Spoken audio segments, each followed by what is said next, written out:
ओम नमः शिवाय। ओम नमः शिवाय।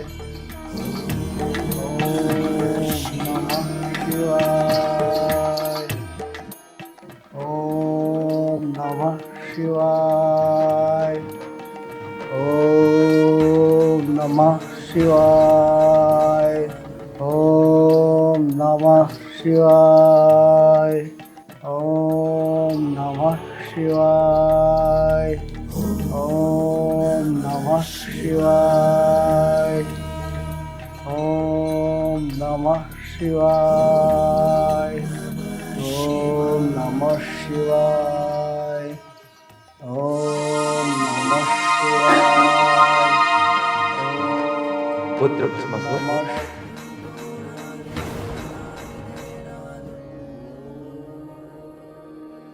प्रणाम प्रभु। पुत्र, हम तुम्हारी भक्ति से अत्यंत प्रसन्न हैं। मांगो पुत्र, क्या वरदान चाहते हो? प्रभु, मैं अमर होना चाहता हूँ। अमरता का वरदान मुझे दीजिए। पुत्र, अमरता का वरदान हम किसी को नहीं देते। इस संसार में जो भी जन्मा है उसकी मृत्यु तो निश्चित है, किंतु इसके अतिरिक्त तो हमसे कुछ भी मांग सकते हैं। इसके अतिरिक्त कुछ और नहीं प्रभु, मुझे तो अमरता का वरदान ही चाहिए। हठी मत बनो पुत्र, हमने तुमसे कहा इसके अतिरिक्त जो चाहो मांगो। जो चाहूं? जो चाहो। क्या मांगू? बहुत सारा धन मांग लेता हूं मैं। नहीं प्रभु, मैं और कुछ मांगूंगा तो आप दोगे ना? हाँ पुत्र। प्रभु, मुझे ऐसा वरदान दो, मैं जिसके सर पर हाथ रखूं वो भस्म हो जाए। हाँ प्रभु, ऐसा वरदान दीजिए। एक बार फिर विचार कर लो। हाँ प्रभु, मैंने सोच लिया, मुझे यही वरदान चाहिए। तथास्तु। किंतु ध्यान रखना, शक्ति का दुरुपयोग मनुष्य को अंत की ओर ले जाता है। अवश्य प्रभु। प्रभु, क्या मुझे शक्ति प्राप्त हो गई है? हाँ पुत्र, तुम्हें कोई संदेह है? किंतु प्रभु, मैं ये कैसे विश्वास करूं कि मुझ में शक्ति आ गई है? हमने तुमसे पहले कहा था, जो भी मनुष्य शक्ति का दुरुपयोग करता है अपने अंत को बढ़ावा देता है। प्रभु, यहाँ कोई है? हाँ प्रभु, यहाँ आपके अतिरिक्त और कोई तो दिखाई नहीं दे रहा है। मैं ये शक्ति आप पर ही प्रयोग करके देखता हूँ। ये तो भाग गए, लेकिन इन तीनों लोगों के देवताओं को मैं नहीं छोड़ूंगा। सब पे अपनी शक्ति आजमाऊंगा।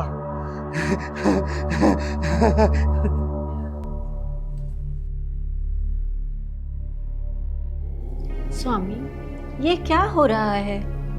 भस्मासुर ने इतनी शक्ति पाली है, वह देवताओं को नष्ट करने की चेतावनी दे रहा है, और अब वह आपको भी भस्म करने की योजना बना रहा है। क्या हम कुछ नहीं कर सकते हैं स्वामी? पार्वती, विनाश काले विपरीत बुद्धि। भस्मासुर दिन प्रतिदिन अपनी शक्ति और अहंकार बढ़ा रहा है। प्रणाम महादेव, प्रणाम माते। मैं आपको यहाँ भस्मासुर के बारे में सूचित करने आया हूँ। वह कई देवताओं को भस्म करने के बाद आपकी ओर बढ़ रहा है। नारद, तुमने सत्य देखा है। भस्मासुर ने हमसे वरदान लिया है कि वह जिसके सर पर हाथ रखेगा वो भस्म हो जाएगा, और अब वो यही शक्ति का प्रयोग हम पर करना चाहता है। हम इसका हल अवश्य निकाल लेंगे। प्रभु, वो सोचता है कि उसे कोई रोकने वाला नहीं है।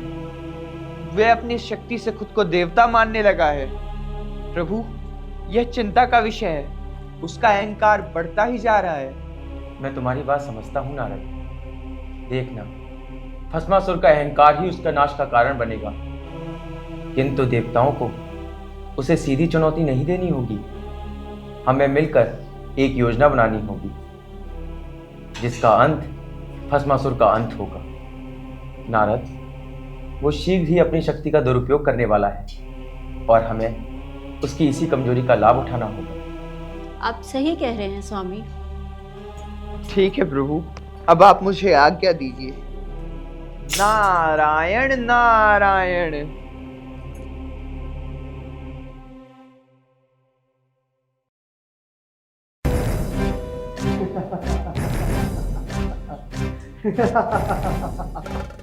इस संपूर्ण ब्रह्मांड के देवताओं पर मैंने विजय पा ली है।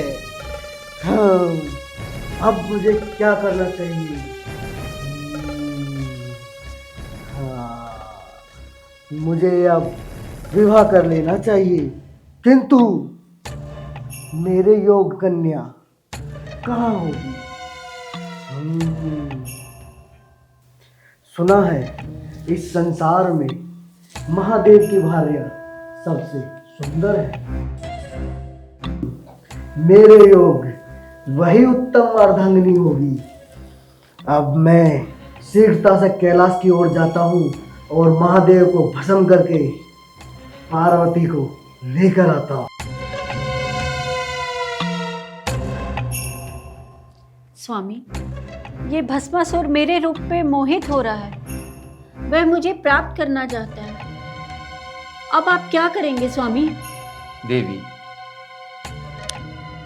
हमें सही समय की प्रतीक्षा करनी चाहिए। अभी शीघ्र ही हमें कैलाश से प्रस्थान करना है।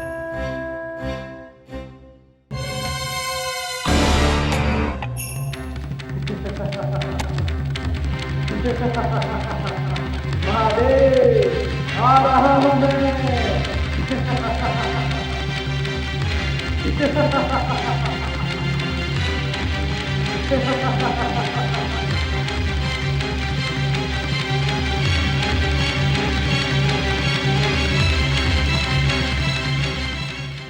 ये क्या कैलाश, इतना सोना?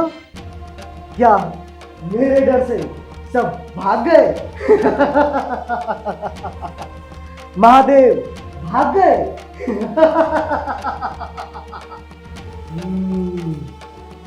कोई बात नहीं, मैं अभी उनके पीछे जाता हूँ।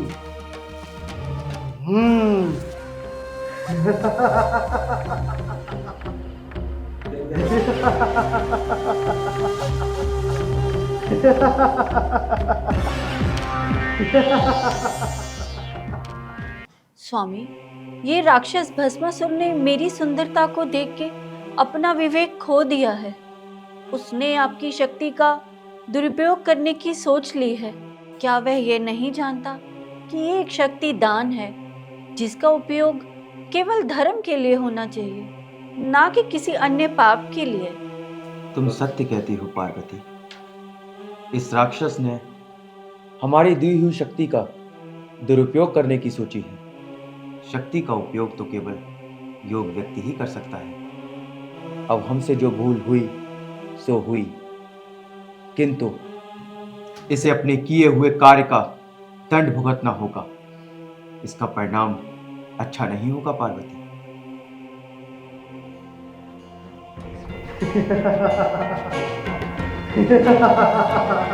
महादेव, आ रहा हूं मैं।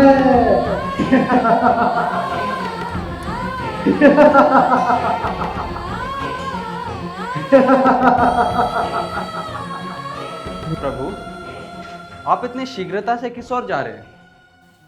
नारायण, आप तो जानते ही हैं, भस्मासुर नामक एक दैत्य ने हमसे एक वरदान लिया था। अब उसी वरदान के आवेश में आकर वो समस्त देवतागणों को भस्म करना चाहता है और उसी शक्ति के दुरुपयोग से वो हमें भी चुनौती दे रहा है। अब आप ही बताइए प्रभु, इसका क्या उपाय करें? भगवान, आप चिंता मत कीजिए, हम इसका हल जानते हैं। हम उसे उसकी शक्ति से ही नष्ट करेंगे।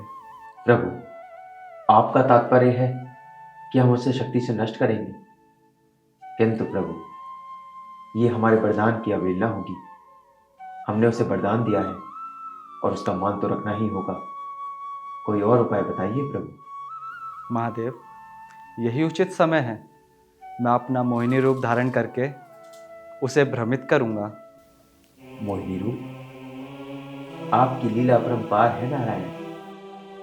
अंत में हर समस्या का समाधान करते आप ही हैं। मेरा मोहिनी रूप देखकर वो अपनी सुध-बुध खो देगा और उसकी एक गलती से उसका विनाश हो जाएगा। प्रभु, आपके सुझाव के आगे कोई कुछ कर सकता है क्या? आपकी चतुराई को तो हम भली भांति जानते हैं प्रभु। अब जैसी आपकी लीला। महादेव, हम जानते हैं आप सब समर्थ हैं, किंतु आप अपने वरदान की अवहेलना करना नहीं चाहते। महादेव, आप निश्चिंत रहिए, हम देवताओं की रक्षा करेंगे।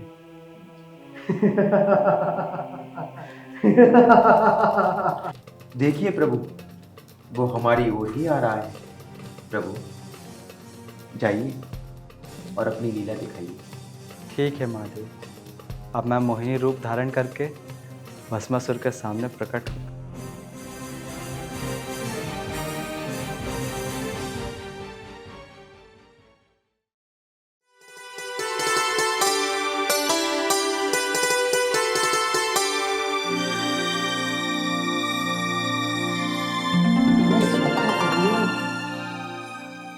ये तो पार्वती से भी सुंदर है। मेरे योग सुंदर कन्या तो यही है। मैं इसी से विवाह करूंगा। कन्या, कन्या, हे सुंदर कन्या, तुम कौन हो और इस वन में क्या कर रही हो? हे असुरराज, मैं वो हूँ जो तुम्हारी शक्ति और भी बढ़ा सकती हूँ। तुम बेहद शक्तिशाली हो, लेकिन तुम्हें अपनी शक्तियों का उपयोग करना नहीं आता। मैं तुम्हें एक ऐसा वरदान दूंगी जिससे तुम और शक्तिशाली हो जाओगे। अच्छा, तुम मुझे और भी शक्ति दे सकती हो? ये तो अद्भुत है। मैं बहुत प्रसन्न हूँ जो तुम मेरी सहायता करने आई हो। परंतु ये बताओ, तुम मुझसे चाहती क्या हो? मैं चाहती हूँ कि तुम मेरी तरह नृत्य करो। यदि तुम मेरी तरह नृत्य करोगे तो तुम्हारी शक्ति और बढ़ जाएगी और तुम अपने शत्रुओं को नष्ट करने में सक्षम हो पाओगे। क्या तुम चाहती हो मैं तुम्हारी तरह नृत्य करूं? ये तो बहुत सरल है। मैं जल्द ही तुम्हारी तरह नृत्य कर लूंगा और फिर और भी शक्तिशाली बन जाऊंगा। देखो, इस तरह से नृत्य करो, इसी गति से और इसी भाव से। अरे, तुम सही कह रही हो। मैं भी इसी तरह से नृत्य करूंगा। तुम्हारे जैसे नृत्य करना मेरे लिए कोई बड़ी बात नहीं है।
अपनी शक्तियों का दुरुपयोग किया है और तुम्हारा अहंकार ही तुम्हारे अंत का कारण बना।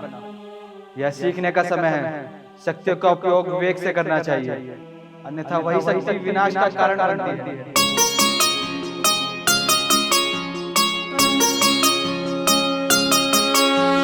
मंगलम भगवान विष्णु मंगलम गणनाध्वज मंगलम पुंडरीकाक्ष मंगलाय